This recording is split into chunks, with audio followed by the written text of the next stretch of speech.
Welcome to True Echo, where powerful stories meet real-world impact. Here, we don't just tell you what happened.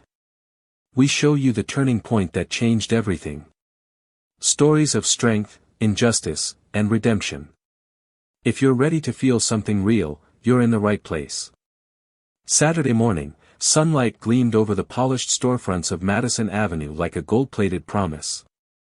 Luxury brands sat side by side like monuments to wealth, each storefront more pristine than the last.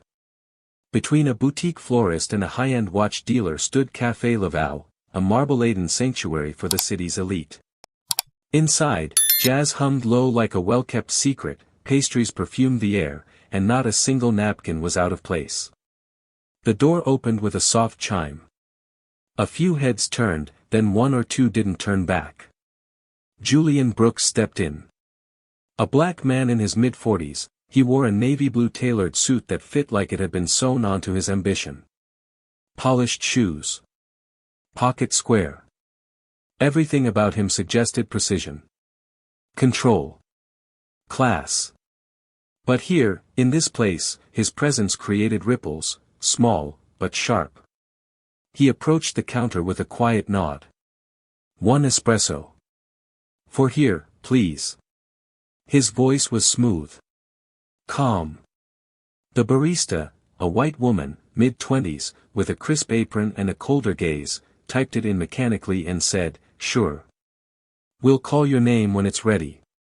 Julian moved to a table near the window, opened a slim leather-bound notebook, and checked his watch. He was early for a client meeting. No rush. Not yet. Time passed. A young white couple entered, laughing softly. They ordered. They were served. Then an older white man. Served. Then three girls in yoga leggings and Chanel sunglasses. Served. Julian's table remained empty. He waited. And waited. Minutes passed like pebbles dropping in water, subtle, but heavy. He checked the counter again. No cup. No call. No espresso. The machine sat idle. He approached the counter again. "Excuse me, I ordered a little while ago." The barista didn't look up. Still making it. The lie was so casual it could have been mistaken for routine. Back at his seat, Julian began to feel the shift. It wasn't just the delay. It was the looks. The whispers. The mother clutching her purse tighter. The man turning just slightly away. The kind of silence that wasn't neutral, it was heavy. Familiar. It wasn't the first time. But today, it scraped deeper. Julian tried to stay composed, tried to convince himself that this was just bad service, not something uglier. But the growing pattern around him was impossible to ignore. Every person who walked in after him had a drink. Every one. The cafe was full of the delicate clinks of porcelain and the soft murmur of people who felt entirely at ease. Except him. Another 10 minutes passed. He stood again. This time, slower. He approached the counter. The barista had shifted her body away before he even arrived, feigning distraction by straightening already perfect napkin stacks. "I'm just checking," he said evenly, "I ordered an espresso 30 minutes ago." "We're a little backed up," she muttered, not meeting his gaze. He looked past her to the espresso machine. It hadn't been touched. Then the manager emerged, a tall man in a dark vest and a sharp part in his hair. He walked with the annoyance of someone used to dismissing complaints without hearing them. "Is there a problem, sir?" Julian's tone remained courteous but firm. "I placed an order for an espresso. That was nearly 40 minutes ago. I've seen at least 8 customers come and go since then." The manager's smile was tight. "We're doing our best. It's busy." "It doesn't seem busy," Julian said calmly, glancing behind the man toward the near-empty prep area. "It seems selective." Now the manager's eyes narrowed ever so slightly. "If you're implying something." "I'm not implying anything," Julian cut in, voice still soft but lined with steel. I'm stating facts. I've been here. Waiting. And it seems that's all I'm allowed to do. The manager straightened his spine. You'll get your drink when it's ready. Julian gave a slow nod, not because he accepted the excuse, but because he realized what this was. He'd played this scene before. The script never changed, just the cast. Back at his table, Julian no longer opened his notebook. He didn't check the time. His hands rested flat on the marble, still as stone. He looked around again, not just at the barista or the manager, but at the customers. Not one looked at him. Not one acknowledged what was happening. There was an unspoken agreement in that room: ignore it. Let it pass. The weight settled deeper into his chest, but he didn't let it crush him. Instead, he stood again, one final time. He didn't go to the counter. He stepped into the center of the cafe and cleared his throat. "Excuse me," he said. The room hushed. "I've been sitting here for 40 minutes, he continued, voice calm, clear, but unmistakably firm. "I ordered one espresso. Just one. And every single person who came after me has been served." Now people looked. Heads turned. The barista froze mid-wipe. The manager reappeared, lips pursed. Julian let his eyes scan the room. "So I have to ask," he said, "how white do I need to be to get a cup of coffee in here?" The words dropped like a stone in a still pond. Ripples of discomfort spread through the room. No one said a word. The silence that followed was louder than anything he could have shouted. "Sir, I'm going to have to ask you to lower your voice," the manager said through clenched teeth. Julian turned to him, eyes locked. "This is the lowest I can speak while still being heard." Silence again. Some customers shifted uncomfortably in their seats. One woman stood abruptly and left. A man with AirPods lowered his phone, watching now. Julian stayed right where he was, tall, grounded, unmoving. The tension in Café Laval was now as thick as the air before a summer thunderstorm. Julian didn't flinch under the weight of the silence. If anything, he stood taller, his presence, his poise, now undeniably the center of the room. The manager took a step closer. "We reserve the right to refuse service to anyone making our staff or guests feel uncomfortable." Uncomfortable. The word echoed like a slur behind a silk curtain. Julian tilted his head, eyes narrowing slightly. "Uncomfortable, because I expected to be treated like everyone else." The manager's jaw clenched. "Because you're disrupting the experience for our other patrons." "Disrupting," Julian repeated, as if testing the word in his mouth. "Not yelling, not swearing, not causing a scene, just existing. And that's a disruption." A few customers looked away in shame, others glued to their cups as if espresso foam could save them from having to pick a side. He turned slowly, eyes scanning every face in the room. "Let's not pretend this is about policy or standards. I've worn this suit into rooms where billion-dollar deals were made. I've sat across from world leaders. I walked in here, polite, quiet, with $10 and a need for caffeine. And still, somehow, that wasn't enough to earn a cup of coffee." He didn't yell. He didn't have to. His voice, measured and cold, carried a fury far more effective than rage. A woman with a designer tote stood abruptly, muttering, "This is too much," before slipping toward the door. Two others followed her out like rats from a sinking ship, eager to remove themselves from the discomfort, not the injustice. Julian didn't chase them with his gaze. Instead, he said calmly, "Let's just say it. You saw a black man sitting alone and decided I didn't belong." The barista flinched. The manager stiffened. "You ignored me. Then you lied. Then you hid behind a manager who thinks politeness is a shield against accountability." The manager stepped forward again, more aggressively now. "Sir, I'm asking you to leave." Julian's voice never wavered. "And if I don't?" The man hesitated, eyes darting to the back room, no doubt considering whether to call security, or worse, the police. But he also noticed something else. Phones were out. People were recording.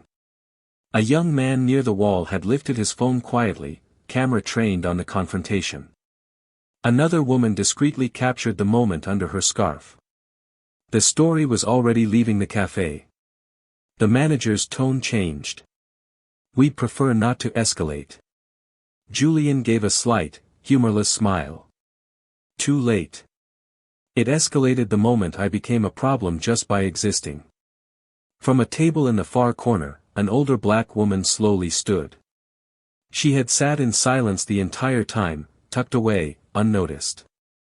Now, her eyes met Julian's. She didn't say a word. But her nod, a quiet, powerful gesture of solidarity, said everything. She turned, walked out, and never looked back. Julian remained still. The weight of what just happened didn't crush him, it clarified him. He looked back toward the barista. Her hands trembled slightly now as she rearranged already perfect cups. That's when she snapped. "You people always make it about race," she said, loud enough to echo off the polished walls. Maybe it was just a mistake. Julian slowly turned back to her. He didn't raise his voice. "Then you should have treated it like one. Corrected it. Fixed it. But you didn't. You ignored it. And me. Because you thought no one would notice. Or care." The cafe was frozen. Nobody sipped. Nobody spoke. Julian reached into his wallet, pulled out a $10 bill, and laid it flat on the pristine white marble of his untouched table. "For the espresso that never came," he said. Then he turned toward the door. As he opened it, the sun hit his face, sharper now, hotter. The world outside hadn't changed. But he had. The door closed softly behind him. Behind that glass, a curated world had just cracked. And it would never be the same again. Julian stood on the sidewalk for a long moment, letting the heat of the afternoon soak into his skin. Behind him, the polished civility of Café Laval ticked on like nothing had happened. A place that served latte art and microaggressions in equal measure. His reflection shimmered in the glossy window of a passing SUV, navy suit, clean lines, posture straight. But his eyes weren't the same anymore. They were sharp now. Focused. His phone buzzed again, his business partner.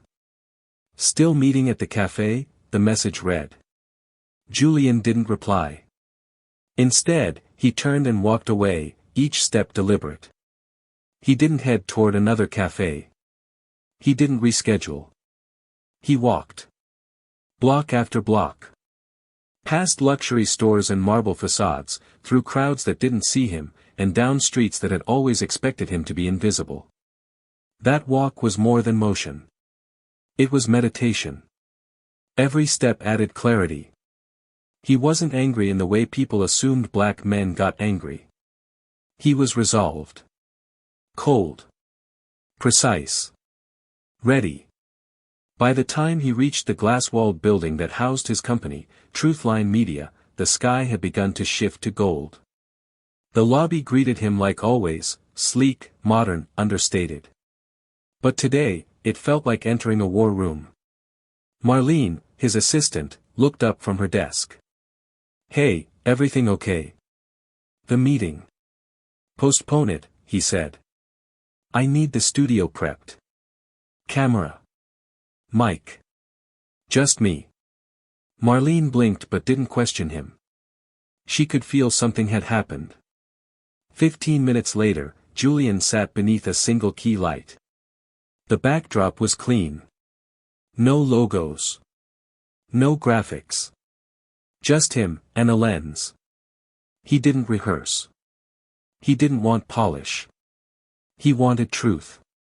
"I wasn't going to say anything," he began, voice calm, even, because part of you gets used to it. "You think, maybe this one time, it's not what it feels like. Maybe I'm just imagining it. Maybe I'm being dramatic. A pause.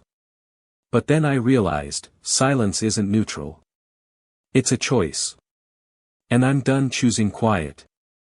He leaned forward, eyes locked on the lens like he was staring down every boardroom that underestimated him.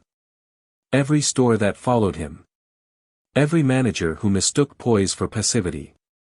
I built this company, he said. From the ground up. So we could tell stories that don't get told. So we could speak without needing permission. And today, I was reminded that no matter what you build, there are still places where your success doesn't matter if your skin makes people uncomfortable. The camera rolled on in silence. I ordered a coffee. I waited 40 minutes. Watched 10 people come in and get served. And I was ignored. He let the words land. That's not a mistake. That's a message. And now, I've got one of my own. The screen cut to black. A title appeared. The Line. A new series by Truthline Media. Then his voice returned, softer now. It's where we draw it. And who dares to cross it? The video posted 2 hours later. A quiet drop. No promo. No marketing. Just the raw truth. And within minutes, the internet did what it always does. It exploded. Within the first hour, Julian's video had 10,000 views. By the second hour, it was on Twitter's trending list. By morning, it was everywhere. Clips of him calmly confronting the cafe staff, recorded by the young man with the phone near the back, had surfaced too. Overlaid with text like, he didn't yell. He didn't swear. He just stood his ground. And people noticed. Not just the injustice. But the restraint. The dignity. The clarity. Major news outlets picked it up. Black CEO denied coffee at Upscale Café, responds with powerful message. Truthline Media founder goes viral after public racism incident. Café Laval faces backlash after alleged racial bias goes public. The café's official account attempted a lukewarm apology, "We regret the misunderstanding." But the comments were brutal. Not a misunderstanding. A reflection. Y'all brewed the racism stronger than the coffee. Your espresso isn't worth the silence it demands. Overnight, their Google rating dropped from 4.7 stars to 1.9. By midday, local news showed footage of protesters outside Café Laval, small at first, then growing. Not angry mobs. Just people holding coffee cups marked with names that had gone uncalled. People standing silently, like Julian had, in polished suits and worn jeans alike. They didn't chant. They just waited. And made the silence louder than any shout. Inside his Truthline office, Julian stood in front of the main screen, watching the media swirl. Marlene walked in, tablet in hand. "You've got interviews from CNN, Vice, The Times. Trevor Noah's team wants to feature you. And there's a high school in Philly inviting you to speak, said your video made it into their social studies class this morning." He nodded slowly, absorbing it all. "Schedule them. But first," he paused. "We shoot the trailer." "For the Line?" she asked. Julian nodded. "It starts now." Downstairs, the production team worked quickly. The first trailer for The Line was clean, spare, haunting. It opened on a simple question scribbled across a mirror in red ink. Where do we draw the line between discomfort and injustice? The screen flicked through a montage. A black woman holding a resume, standing at a locked office door. A teenage boy in a hoodie being watched too closely by a store clerk. A teacher correcting someone who called her the janitor. Then Julian's voice. "They didn't serve me coffee. But maybe, they served something bigger." The final shot was of Julian standing in the middle of Café Laval, silent. Still. Refusing to disappear. Within 2 days, the trailer passed 1 million views. And Café Laval? Boarded up. Temporarily closed for staff restructuring. But the truth? The truth had already been poured. By the end of the week, Café Laval was no longer the story. It had become the spark. What mattered now was the fire it lit. Julian wasn't just a CEO anymore. He had become a voice. A presence. A symbol for the thousands of people who had experienced the same kind of polite, poisonous exclusion, but never had a platform loud enough to make it echo. The emails poured in. Not from investors, but from strangers. A black mother who wrote, "My son watched your video and asked, do we always have to be quiet to be heard? I didn't know what to say until now." A Latino barista from Utah, "They make me clean twice as much as everyone else. I thought I was just being sensitive. Your story made me realize I'm not." And then one envelope. No return address. No name on the outside. Inside, a note in blue ink, handwritten, careful. "Dear Mr. Brooks. My name is Jordan. I'm 9. My mom showed me your video. I never saw someone like you talk like that before. I always get scared when people think I'm bad. But you didn't sound scared. You sounded strong. When I grow up, I want to be like you. Thank you for not staying quiet. Love, Jordan." Julian sat in silence after reading it. Not the stunned silence of injustice, but the kind that followed truth landing in a place too deep for words. He didn't smile. He didn't cry.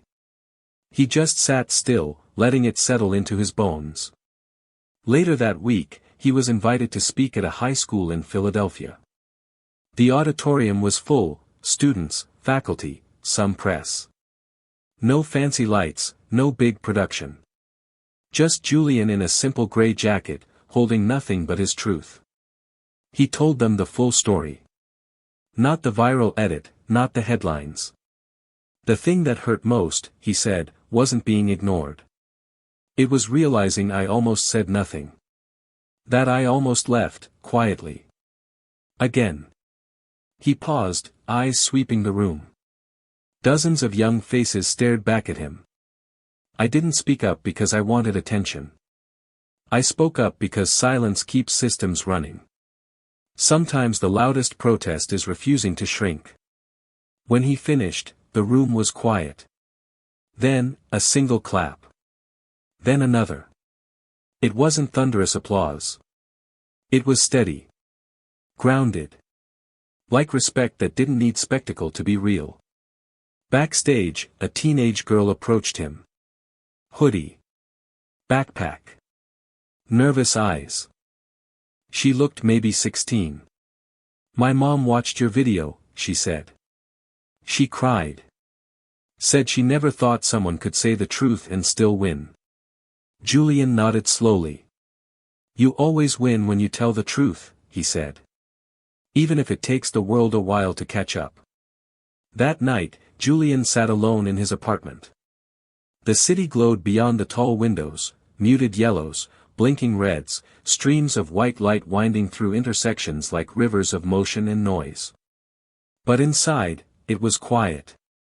Not the suffocating silence of the cafe that day, but the kind that comes after the storm, when the sky is still rearranging itself. He sat at the kitchen island, sipping water, a small stack of letters and news clippings beside him. All week, the media had moved from coverage to commentary. Truthlines, the line, launches national conversation. From cafe to catalyst, how one man's stand sparked a media movement. The conversation had expanded. Schools were using his story in curriculum. Podcasts broke down the incident like it was a cultural thesis. Churches, community centers, universities, all asking him to speak, to share, to lead. But Julian never claimed to be a leader. He only claimed his place. He pulled out Jordan's letter again, unfolding it like scripture. The boy's words, simple, honest, bold, meant more than any award or profile piece. That letter reminded him what all of this was really for. Not for the cafe. Not for the clapbacks. Not even for his own redemption. It was for every person still waiting at some metaphorical counter. Invisible. Ignored. Measured by skin, dismissed by assumption. He opened his laptop and began writing the next episode of The Line. This one wouldn't be about him. It would feature a single mother who was mistaken for the nanny of her own child. A Muslim boy whose school punished him for speaking Arabic. A nurse who saved lives by day, but got followed around stores on weekends. He would let them speak, uninterrupted. He would let the camera stay on their faces after they finished, just long enough for the weight of their truth to settle. Because sometimes the most powerful part of a story wasn't the pain, it was the pause after it, when the world had to sit with what it had heard. 3 weeks later, Café Laval officially closed. The owners cited financial strain and public pressure. Julian didn't celebrate. He didn't post about it. Because he hadn't done it for revenge. He had done it for recognition. For remembrance. That people like him had the right to walk into any space with dignity, and not be asked to shrink to fit it. One late evening, standing by the window of his studio, watching the skyline flicker like a pulse, Marlene entered the room. She held her phone. "You're not going to believe this," she said. "Jordan, the kid who wrote you. His school's doing a project now. About voices that changed the conversation. He picked you." Julian looked out the window, smiled softly, and said, "Then I guess I better keep talking." He turned back to the city. Somewhere out there, more stories were waiting to be heard. More lines were being crossed. And more people were learning that being quiet was no longer the cost of being accepted. It started with one man waiting for a cup of coffee. But it became a movement no one could ignore. And all because, on that morning, he chose not to leave quietly. What Julian Brooks reminded us is that sometimes, dignity doesn't come from raising your voice, but from refusing to be erased. From speaking calmly in the face of injustice. From drawing the line and daring the world to step up to it. As he said, silence isn't neutral. It's a choice. And I'm done choosing quiet. If this story moved you, share it. Talk about it. Reflect on it. And if you believe more people need to hear stories like this, subscribe to True Echo, hit the notification bell, and tell us in the comments where you're watching from and what stood out most to you.